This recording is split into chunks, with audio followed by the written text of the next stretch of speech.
Hello noble ones, welcome back to my channel. This is the Metatron speaking. This is episode 5 of my series dedicated to the deep linguistic analysis and accurate contextual translation and cultural interpretation of the Bible, which is a spin-off of my series of history of religion. As I always say, whether you be religious, atheist or agnostic, you're all welcome here. Enjoy.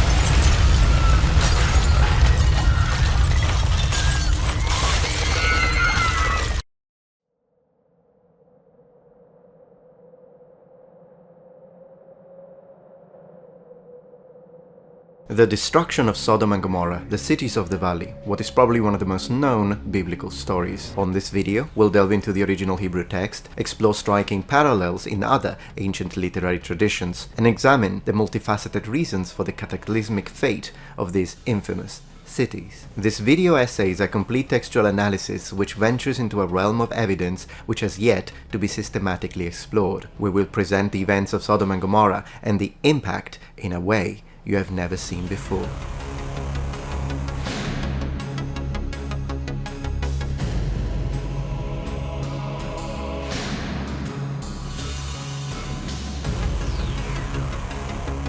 I would like to now elucidate our proposed methodological framework to biblical exegesis. Our first goal is to minimize interpretative bias by adhering closely to the morphosyntactic and lexical features of the source text, taking also into consideration period cultural dynamics, thereby producing a sequence of events that aspires to maximal fidelity. Following the same patterns as all other episodes of this series, we will be emphasizing rigorous philological and hermeneutical dimensions, comprehensive linguistic analysis, and exegetical examination of biblical periscopes, focusing on interlinear renditions of the source texts in their original languages. This methodology aims to produce an unbiased and maximally literal translation through a meticulous process of comparative linguistics and textual criticism, analyzing various traditions to establish the most reliable base text. In my examination of the original texts, I found several compounding errors in the way the story is often retold, not only by official translators, but also here on YouTube. That is because there is a very specific type of obstacles that we often encounter when dealing with ancient texts, and these can be considered to be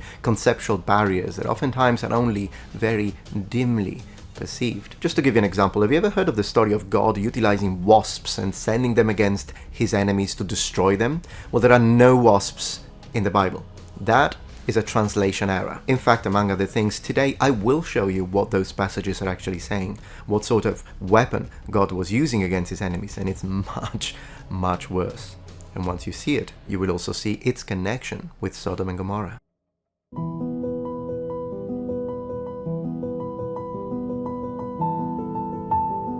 First, let's point to the primary information source that we're working with. Where is the story of the impact event found in the Bible? The event proper is found in Genesis chapters 18 and 19. However, numerous references are made to Sodom in the following passages. Likewise, Sodom is also found in many other Jewish texts, as well as in early Christian writings like the New Testament and several fathers. It is therefore evident that all biblical authors were familiar with the event and regarded it as significant. And that includes Jesus himself, by the way, as we will see in the latter part of this video. And his words on this subject are actually quite telling.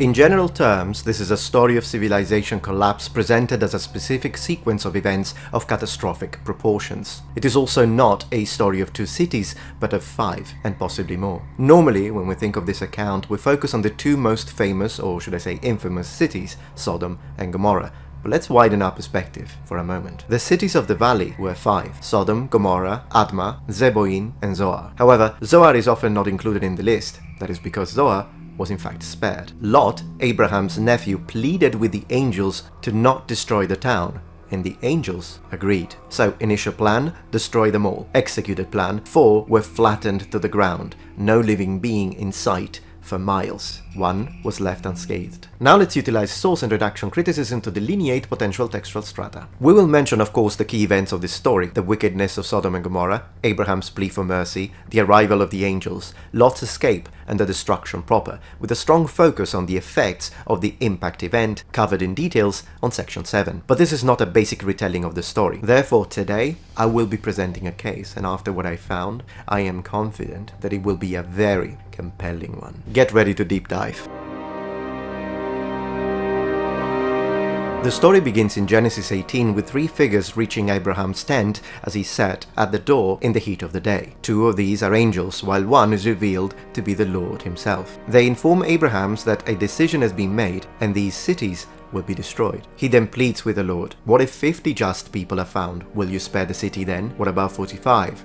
40? 10. We will discuss what just actually means on the following section. Meanwhile, after speaking with Abraham, the two Malachim, the angels, depart for Sodom. There they find Lot, Abraham's nephew. He recognizes them immediately and bows his head face to the ground. This gives us a hint that they were probably visually different. There was something about them that was not human. A mob then gathers with the intent of assaulting the messengers. Terrified by the possible repercussion of messing with the angels of God, Lot is willing to give his own daughters to the mob. The angels intervene. A bright light blinds the people. They proceed to inform Lot that a destruction event has been scheduled for the town and he must leave with his family at once to be spared, as he is found to be just. As they make their way hastily outside the city borders, the skies are lit. A clamor is heard. Abruptly, fire and brimstone rain from the sky above. The city and its inhabitants are no more.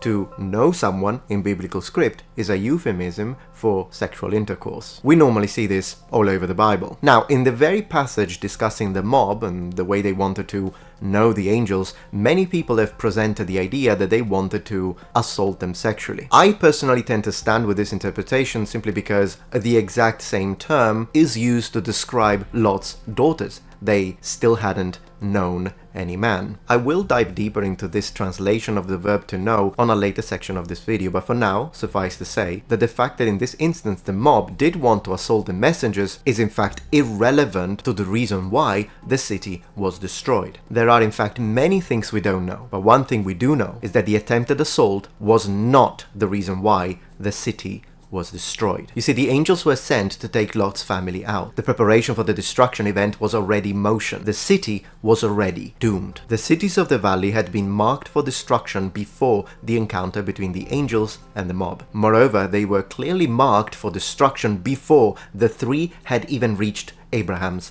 tent, and this is made abundantly clear in the text. Thus, the hypothesis presented by some people that the city was destroyed because of the encounter between the angels and the mob is categorically wrong. If anything, that was just a symptom of an already corrupted, ready to be destroyed, and completely doomed city. The destruction of the cities as described in the scriptural narrative can be interpreted as a deliberate and premeditated act. A close examination of the literal translation of the relevant passages reveals that these centers were specifically designated for complete eradication. As I have already discussed in details on my video dedicated to biblically accurate angels, in a link in the description, once an angel is activated and receives the order of destruction, they execute it like cold machines and continue until the Lord himself commands them to stop. Nothing else can stop them. They show no mercy, no hesitation, no remorse. If the Lord didn't halt them, every destructive event would result in total annihilation. There would be nothing left. For the details of this statement of mine and scriptural proof, check out this video. On the angels video, we reviewed cases where, after the first massive casualties of angelic destruction, the order to stop was in fact given. But today's story is different. We will explore the very rare case of Sodom and Gomorrah where the order to stop was in fact not given. The absence of divine restraint in the current narrative underscores the totality of the judgment being enacted. Upon discussing what happened, how it happened, when it happened, and where, another important factor which appears to be most controversial is why it happened. Why did God decide to annihilate these cities? Well, because the inhabitants were not just. But what does it mean to be just in this specific case? Well, this can be a controversial topic, but as usual, I never dodge those. but let's proceed in order.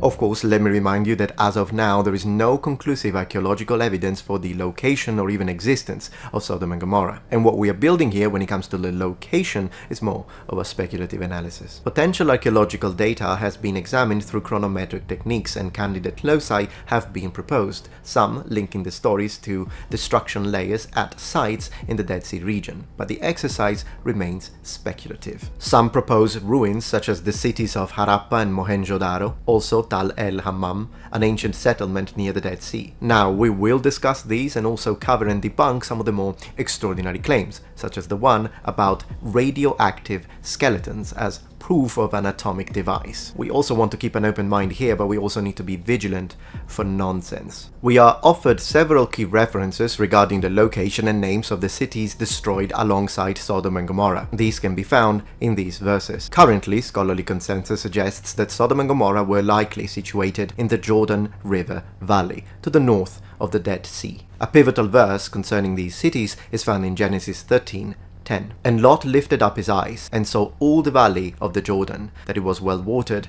everywhere. This was before the Lord destroyed Sodom and Gomorrah, like the garden of the Lord, like the land of Egypt, as you go to Zoar. This passage clearly indicates that Sodom and Gomorrah were located within the valley, implying a position north of the Dead Sea. The description of the area as well watered further supports this northern location, contrasting with the arid conditions found south of the Dead Sea.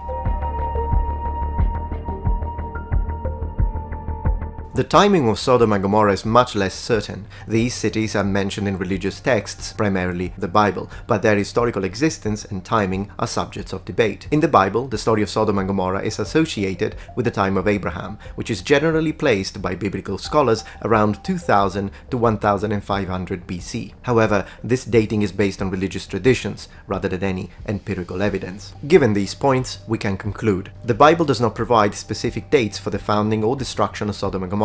However, we can make some estimates based on the biblical narrative and genealogies. Here is what we can infer. Sodom and Gomorrah first appears in Genesis 13 as existing cities when Abraham and Lot separate. The destruction is described in Genesis 19. This occurs during Abraham's lifetime, after the birth of Ishmael, but before the birth of Isaac. The destruction of Sodom and Gomorrah occurs when Abraham is about 99 years old. If we accept the historicity of the account, we can typically place the destruction of Sodom and Gomorrah around 1900 to 1700 BC. We should also very briefly mention the fact that there are other interpretative approaches. For example, there are some scholars that consider the story of Sodom and Gomorrah as being completely allegorical and symbolic. This would of course make the dating of these cities irrelevant. I disagree.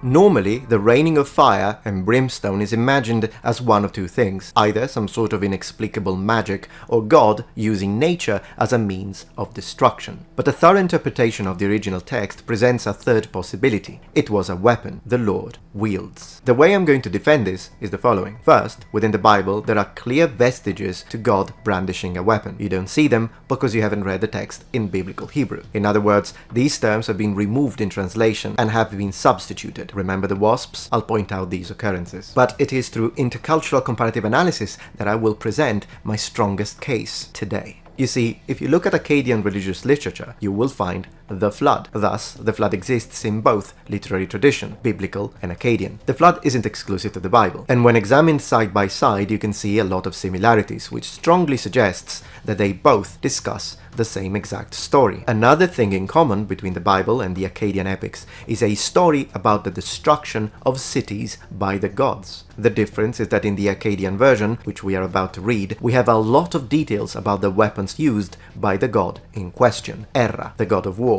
and destruction. And we also have a lot of information about the effects of such weapons. When we compare the effects of the weapons with the effects caused by the rain of fire and brimstone described in the Bible, we will see tremendous overlap. Very similar effects are described in the biblical text if one looks closely. I hereby argue today that the Akkadian epic of Erra and the story of Sodom and Gomorrah in the Bible are in fact describing the exact same event.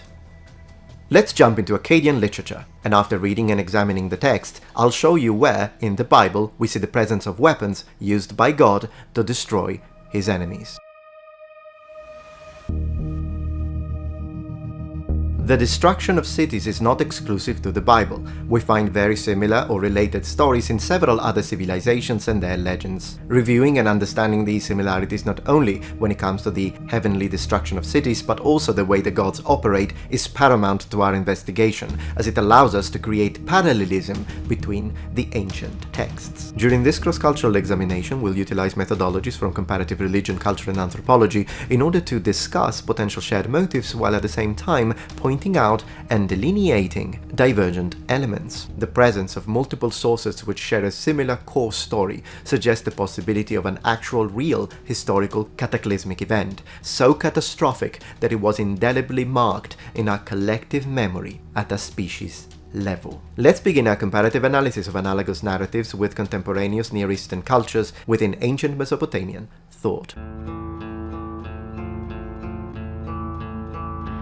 The motive of divine beings as instruments of civilization-ending judgment is a recurring narrative device. Comparative analysis reveals parallel accounts in other ancient Near Eastern texts, suggesting a shared cultural theme of violent divine intervention in human affairs. The following comparative approach provides valuable context for interpreting the specifics of these accounts. This multifaceted approach allows for a more comprehensive understanding of the narratives in use, the cultural context, and their significance within the broader framework of ancient Near Eastern religious thought. The rise of Akkadian as the primary language for trade and diplomacy in the millennium following Sargon's rule has proven to be a boon for biblical scholars. By comparing Akkadian with biblical Hebrew, researchers have gained deeper insights into the meaning of many Hebrew words through the study of their Akkadian counterparts and cognates, providing invaluable insight into their full semantic range. In this respect, we use the Akkadian language in its role as possible vector of cultural interpretation. Unearthed artifacts from Mesopotamia, including diplomatic agreements, legal texts, religious documents featuring curses and blessings and poetic works, have provided vital context for understanding ancient Hebrew religious practices and social structures. These findings have enabled comparative studies, revealing systematic patterns and other similarities with the Akkadian civilization. This wealth of Akkadian material has thus become an essential tool for biblical interpretation, offering a more nuanced understanding of the culture and linguistic environments in which the Hebrew Bible was written and passed down. Now, I 100% understand that some of you watching this video will consider this story of Sodom and Gomorrah to be just a myth. But even if you consider it as pure mythology, mythology does not spawn in a vacuum. Mythology is influenced by the environment, socioeconomic conditions, geopolitical state of affairs, and the cultural pressure of surrounding civilization. Therefore, even from a secular, 100% atheistic position, the idea of Sodom and Gomorrah representing, who knows, maybe some kind of historical cataclysm, isn't religion. The religious part is that God initiated it. But even if you refute that, it doesn't mean that you should now consider the possibility of some kind of event to also be part of the religious approach to this. It is also worth noting that the concept of divine fire as punishment becomes more prominent in later Near Eastern traditions, particularly in biblical and post-biblical literature. In Neo-Assyrian texts, it's often one of the many forms of divine retribution mentioned, rather than the primary focus. The action reported among divine figures on the mythological plane mingles with description of socio-political turmoil across multiple Babylonian cities. Thus, the deeper we go into the evidence, the more it appears to be pointing towards one basic tradition which manifested in several functions. Which takes us to the Epic of Erra. Erra is a god in a constant dormant state. When he arises, even the other gods tremble. He girds his 7 weapons of terror, churning destruction in his wake. The Epic of Erra appears to have held significant importance in Babylonian culture. Archaeologists have discovered 36 copies of the text from 5 different sites dating to the 1st millennium BC. Moreover, the text's influence extended beyond literature, as sections were inscribed on protective amulets used in exorcism rituals and as safeguards against disease. Of paramount importance, the poem refers to the 7, a group often mentioned in the Akkadian magical corpus. While the names of these entities exhibit variability, their numeric designation remains constant. They are deities but they're also weapons. Scholars consider the Epic of Erra to be one of the most popular works of Mesopotamian literature, with more surviving copies from the first millennium BC than even the renowned Epic of Gilgamesh. Now get ready, because this is about to get insane. O King of all inhabited lands, creator of the world, firstborn of Enlil, holder of the sublime scepter, O Ishum, zealous slaughterer, whose hands are suited to brandish fierce weapons, and to make his sharp spear flash, Erra, warrior of the gods, was restless in his dwelling. His heart urged him to the battle. Says he to his weapons, to the 7 warriors unrivaled, let your weapons be girded. You are the torch, they will see your light. Up, Erra, from laying waste the land. To the 7 warriors unrivaled, go back to your dwellings. The 7 warriors unrivaled, their divine nature is different. Their origins are strange, they are terrifying. Whoever sees them is numbed with fear. Their breath of life is death. People are too frightened to approach it. When Anu, the king of the gods, sowed his seed in the earth, she bore him 7 gods. He called them the 7. They stood before him, that he ordained their destinies. He summoned the first to give his instructions. Wherever you go and spread terror, have no equal. He said to the 2nd, burn like fire, scorch like flame. He commanded the 3rd, look like a lion, let him who sees you be paralyzed with fear. He said to the 4th, let a mountain collapse when you present your fierce arms. He said to the 5th, blast like the wind, scan the circumference of the earth. He said to the 6th, go out everywhere like the deluge, and spare no one. The 7th he charged with viperous venom, slay whatever lives.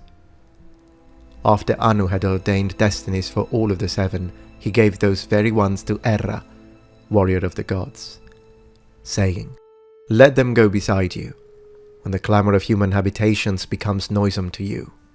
Be off to the field, warrior Erra, make your weapons clatter, make loud your battle cry, that all around they quake. Let lofty mountains hear, and their peaks crumble. Let the surging sea hear, and convulse, wiping out her increase. Let beasts tremble, and return to clay. Let the gods your ancestors see, and praise your valour. Warrior Erra, why do you neglect the field for the city?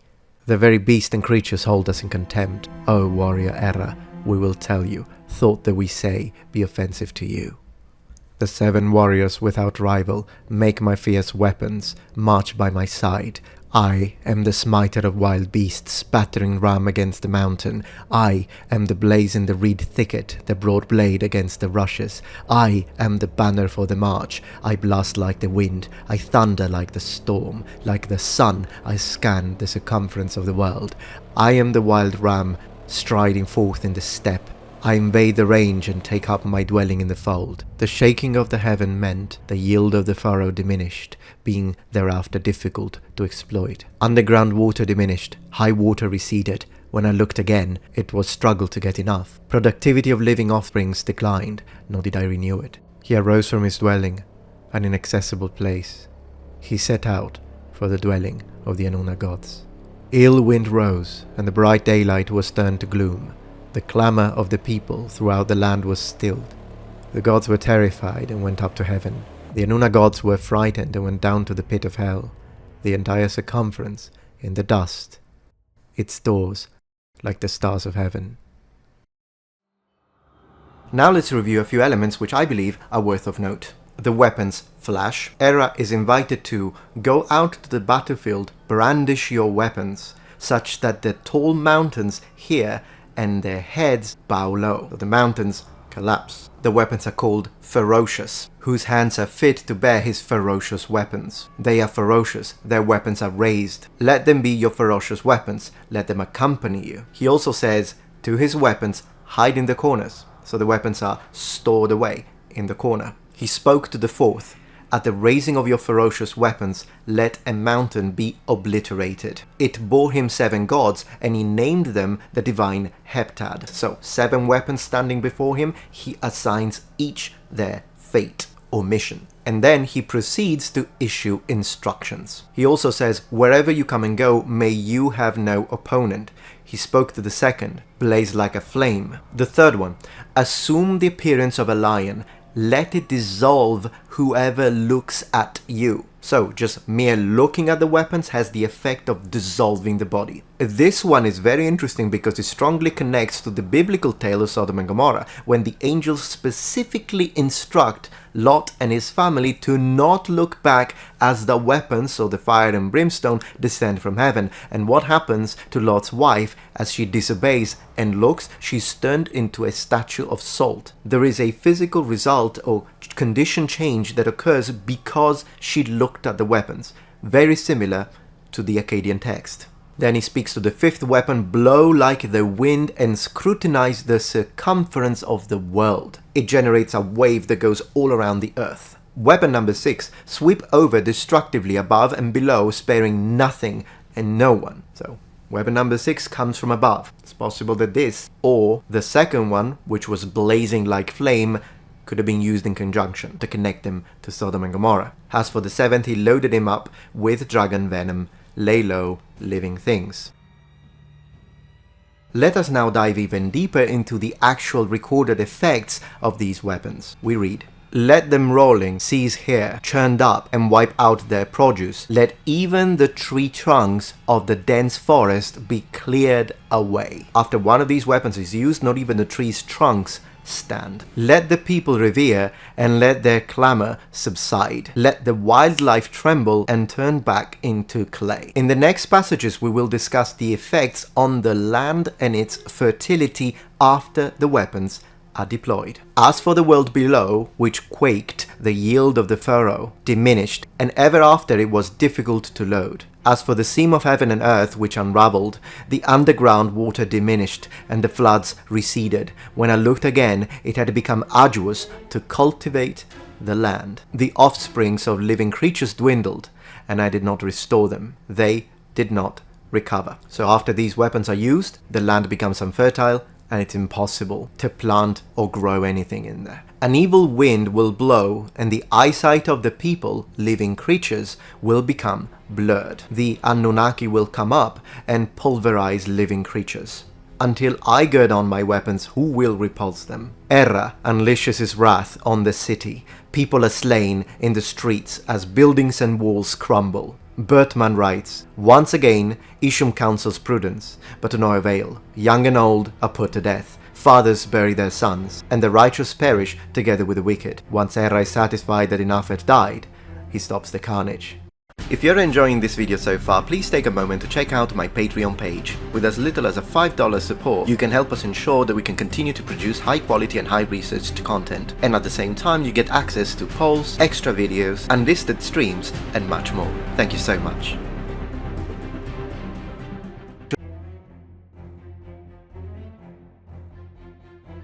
So, where in the Bible can we find a passage where we could see that God is indeed using a weapon, and how do we connect it with the Epic of Erra? Well, the very famous passage is the one where Yahweh, as he's speaking to his people, tells them that he will destroy their enemies by using his tzira. Now, this is the term that usually is translated as wasps, but already the first problem with this is the fact that it's, well, singular. So how can it mean insects? The consistent use of the singular form has led some scholars to suggest that it might have been used symbolically, perhaps referring to a singular divine instrument of terror or punishment rather than a literal swarm of insects, which it has been continuously, erroneously translated as. No wasps. Now, interpretations vary. There is a possible connection between this Hebrew word and the concept of heat. This connection comes from the word's etymological relationship with this Semitic root. In Hebrew, this root is associated with the idea of striking or attacking, as mentioned earlier. However, in Aramaic and Akkadian, cognate words derived from the root also convey the meaning of to burn or to be hot. In Aramaic, this may also have the interpretation of to sting, which is probably where the wasp came from, but I do believe that an intense extreme heat is a lot more reasonable as a translation, and it would connect perfectly to the events in Sodom and Gomorrah, not to mention the Epic of Erra. That is also because in Akkadian, this verb specifically means to burn, and sometimes to refine metals. Moreover, the Hebrew word can also be associated with the idea of binding or oppressing, but it can also convey the sense of scorching or burning, and it has several roots that connect to heat and burning. The Hebrew words that are usually translated as fire and brimstone also need a little clarification. While the original word for fire does indeed mean fire, the one that is usually translated as brimstone, or can also be translated as sulfur directly, in ancient Hebrew, so in biblical Hebrew, actually had more of a broader sense, and it could in fact be translated as anything flammable, and more specifically any form of flammable substance or material used for burning. So it isn't necessarily limited to sulfur or brimstone. Once again, the word's etymology is connected to the idea of consuming. Another passage of interest we're going to discuss today is found in Deuteronomy 29:23. Let's read it. All its land is brimstone and salt, a burning waste, unsown and unproductive, and no grass grows in it, like the overthrow of Sodom and Gomorrah, Adman and Zeobin, which the Lord overthrew in his anger and in his wrath. Like the overthrow of Sodom and Gomorrah with its neighbors, says the Lord, no one will live there, nor will a son of man reside in it. It is also important to note, as I have described on another video, link in the description, this is the thumbnail, the idea that God's presence or his glory, for example, are dangerous for people around is not new. Look at, for example, Moses having to hide behind a rock when God in his glory passes by, and as he's moving away from the rock and Moses peeks, his face is burned and he needs to reside in a tent for several days waiting to heal from the effects of God's glory. Another interesting aspect is that wars are everywhere in the Bible, including the heavens. They are not the prerogative of terrestrials. If anything, as their children, it is an area of similitude. The intertextual relationship between this narrative and other accounts of divine judgment in the corpus of ancient Near Eastern literature is significant. The linguistic and semantic nuances revealed through interlinear translation and analysis of the original text are paramount for our investigation. The historical and archaeological context of urban destruction in the ancient Near East and how this narrative potentially relates to or reflects those events will now be examined. But before we do that, let's talk about the why.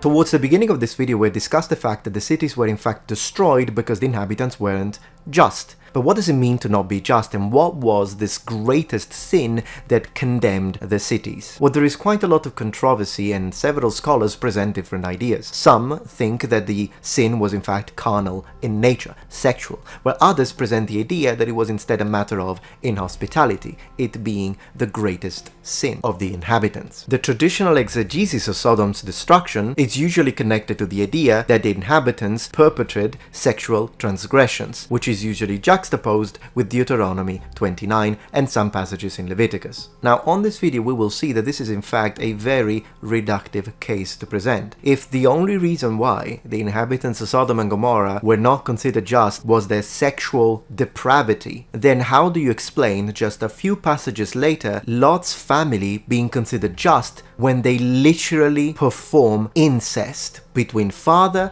and daughters? Why were they just then, if the whole conundrum was only sexual transgressions? Well, even though sexuality absolutely plays a part in the story, it is not the only, and it is not the strongest case as to why the cities were destroyed. I will now present a deep analysis and reasoning of my case. The Bible tells us that Lot's wife disobeys the command of the angels. Lot's daughters want to have sex with him, and as long as he's drunk enough, he doesn't seem to mind. How are they just? Certainly, they aren't sexually just. In this periscope, let's read Genesis 14:2-3. They make war with breaking of Sodom, and with Bersha king of Gomorrah, Shinab king of Admah, and Shemeba king of Zeobin, and the king of Bela, that is Zoar. All these came as allies to the valley of Siddim.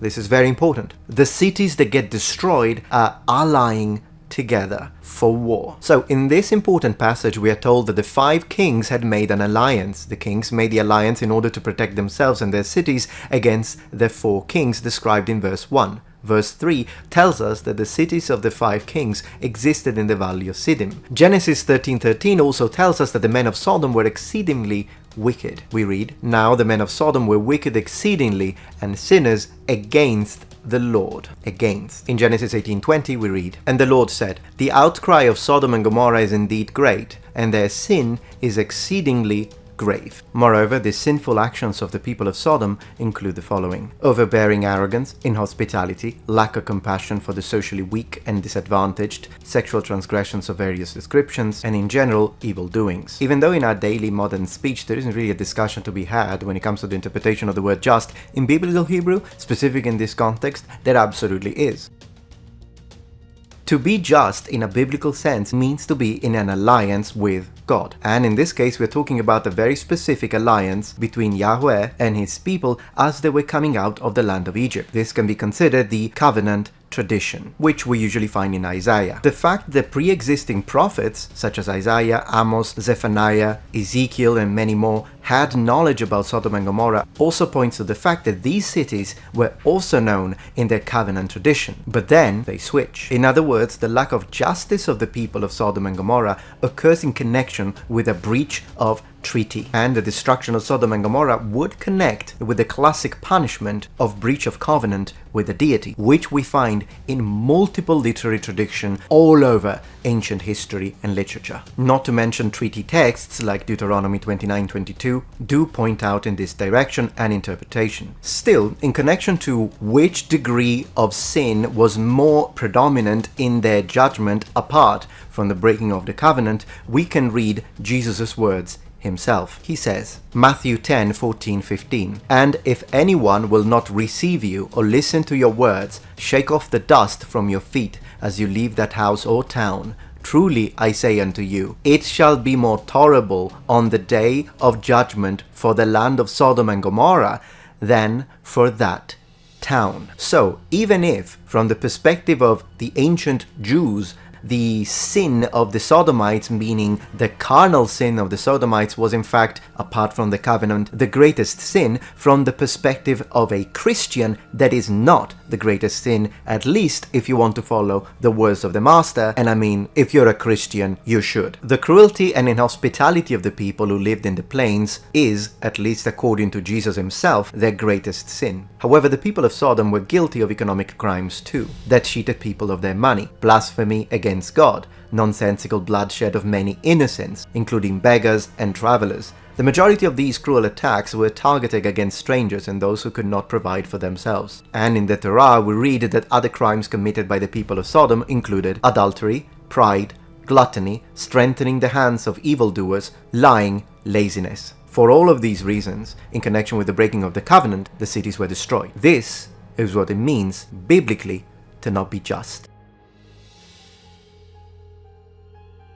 We'll now examine issues of urban development, trade networks, and socio-political structures in the Bronze Age in response to catastrophic destruction of cities. So, is it possible to study the patterns of demographic and economic recovery after destruction? This section presents a fresh perspective on the consequences of physical devastation in ancient cities, including Greek city-states, emphasizing its demographic and economic effects. In order to address properly the complexities of interpreting archaeological evidence of destruction, we'll have to consider the following points. A significant discovery is the remarkable resilience of ancient populations and the gradual recovery of affected cities. Field studies of supposedly obliterated sites often revealed limited archaeological evidence of extensive damage, suggesting that both ancients and modern historians, and sometimes archaeologists, may have exaggerated the scale and impact of destructive events. For example, our research contrasts the numerous accounts of sieges and destructions with evidence of relatively quick recovery, typically within 1 or 2 generations. This pattern calls for a reassessment of the destruction narrative of both myth and historical evidence, focusing not only on immediate effects, but also on long-term recovery. Additionally, studying post-destruction recovery phases provides valuable insights into a city's population dynamics, economic foundation, and institutional structures. You see, ancient texts, whether it be mythological, whether it be historical, oftentimes discuss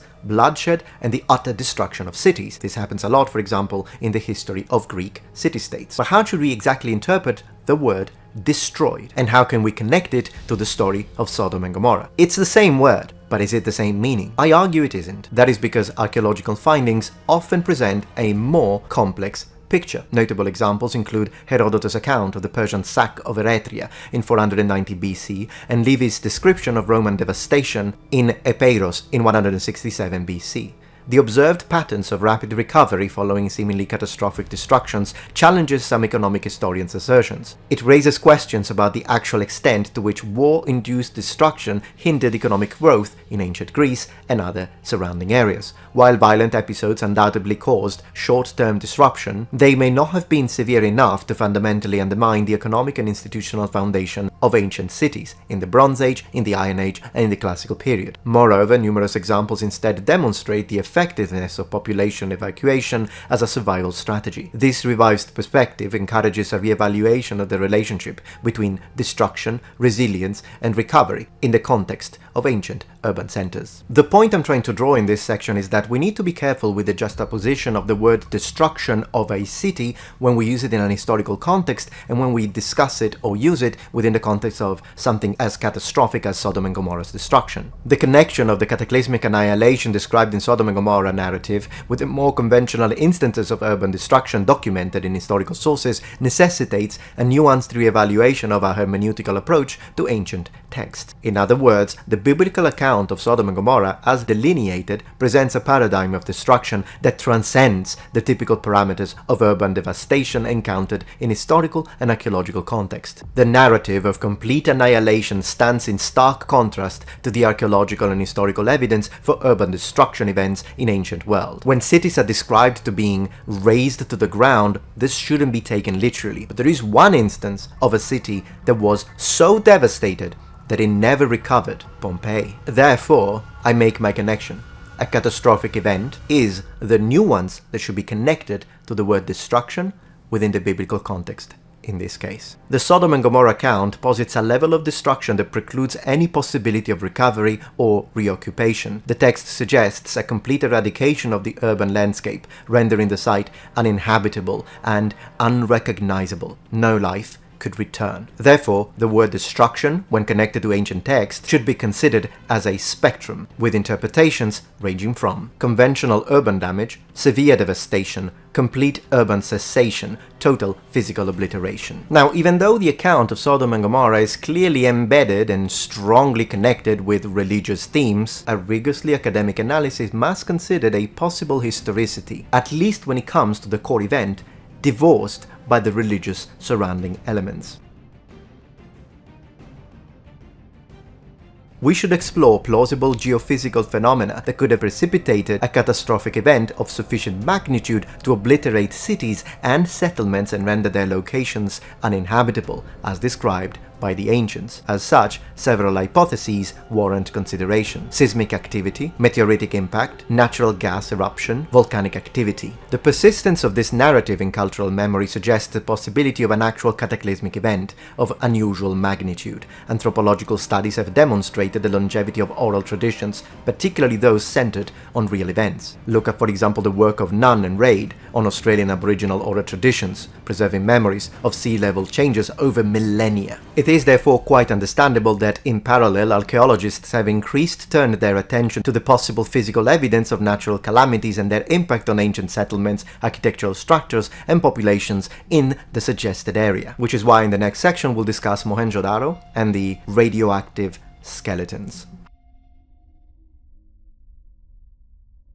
Harappa and Mohenjodaro were ancient cities in the Indus Valley, located in present-day Pakistan. They were part of a sophisticated Bronze Age civilization that flourished between 2600 BC and 1900 BC. The Indus Valley civilization is known for its advanced urban planning, intricate water management systems, and enigmatic seals, featuring undeciphered scripts. While there is a possible temporal overlap between the existence of these cities and the temporal existence of Sodom and Gomorrah, this cannot be verified. The lack of concrete archaeological evidence for Sodom and Gomorrah makes a direct comparison difficult. With that being said, the cities might overlap from a temporal perspective. That is because Mohenjodaro flourished between approximately 2500 BC and 1900 BC. Even though the city was thriving, it came to an end. Now, this end is not as abrupt as some people might mention though.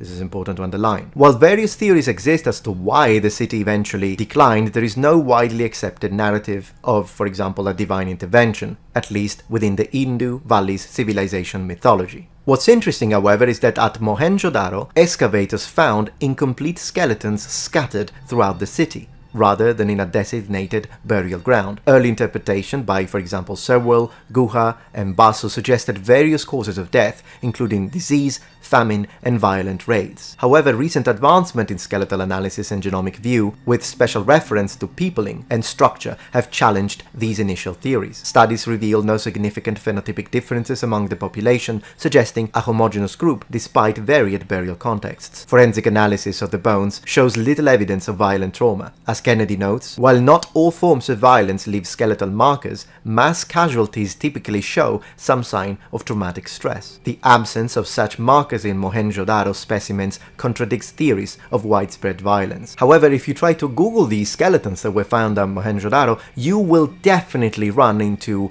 articles that mention the fact that some of the bones, upon verification and thorough analysis, appeared to have very, very high levels of radioactivity, which would be connected with something of an atomic detonation. This, however, is of course nonsense. I have reviewed all the data, and the majority of these claims come from books of people quoting and misquoting archaeologists that have been taken out of context.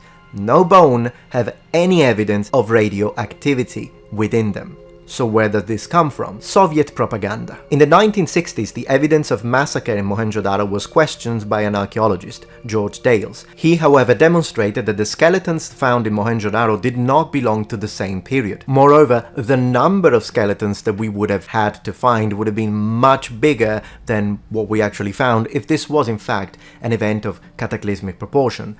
Last but not least, and this is probably the strangest one, but if an atom bomb somehow, for whatever ahistorical reason, was exploded in this area, how is it that it destroyed all the population, but it left the buildings standing? All in all, I'll leave a link in the description to a very interesting article that goes over all the different reasons why this idea of the radioactive skeletons is in fact nonsense. You'll find a link in the description below. With all of this being said, which is my firm position when it comes to why the cities were destroyed, we should also address how this has become, at least in a divisive day and age, an emotive and controversial topic. And this is one of the reasons why I think it's very important to approach this topic with a clear head. The answer is contingent on the socio-cultural argument that makes sexuality the focal point of the current debate. That is because historically, from most of church history, this account has been interpreted as a condemnation of homosexual activity. In recent decades, however, this traditional interpretation has been challenged, for example in 1955. An example of this is the book produced by Derek Sherwin Bailey called Homosexuality and the Western Christian Tradition. In his interpretation, the word yada, which would be translated as to know, in the specific context of Sodom and Gomorrah, does not have any connotation to sexual intercourse. I disagree. As I have pointed out before, when the mob tries to know the angels, they're not merely trying to get to know them, also because not only that wouldn't really make sense, considering the fact that it's clearly a violent assault attempt, but also because once again, just a few passages before, that is the exact same verb that Lot uses to describe his virgin daughters. Bailey reinterpreted the word to mean to get acquainted with. Once again, based on contextual analysis, I disagree with Bailey's models. If we look at pre-Christian interpretation, for example Josephus, Philo, and other apocryphal and intertestamental sources, we also find a continuous condemnation for homosexual practice, albeit along with other listed sins. Philo even tells us, open quotes, and not only did they go mad after women and defile the marriage bed of others, but also those who were men lusted after one another. Now, both Baylis and Boswell propose that the idea of a focus on the homosexual nature of these sins is actually a late development within Jewish thought, and present several statistical data to corroborate this statement. It is certainly not satisfactory to decide the meaning of words by statistics alone. The primary reference point for determining the meaning of a word is the immediate context in which it is used. It seems to me that the force of the context indicated that in this case, yada was absolutely to be understood as sexual violence even in the earliest adaptation of the word. With that being said, an absolutistic focus on the mere meaning of homosexuality as the only sin that matters when it comes to the destruction, regardless of all the surrounding sins, and also the words we just read from Jesus, is absolutely nonsensical in its interpretation. In other words, I believe that the best translation and interpretation for the sin of the Sodomites is 3 in 1. They violate the sacred law of hospitality, they are sexually promiscuous, and they are violent. Sexual misdemeanor, even though it is certainly part of the sin of sodomy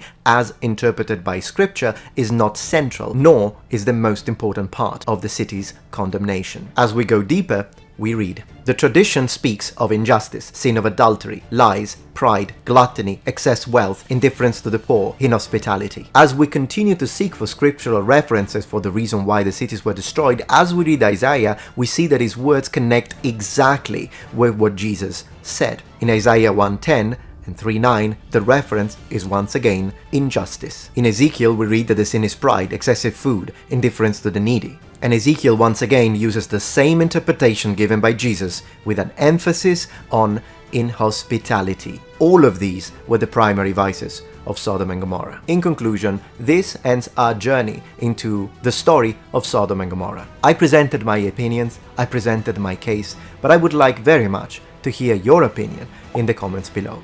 As always, thank you very much for watching, and remember, the Metatron has spread his wings. Goodbye.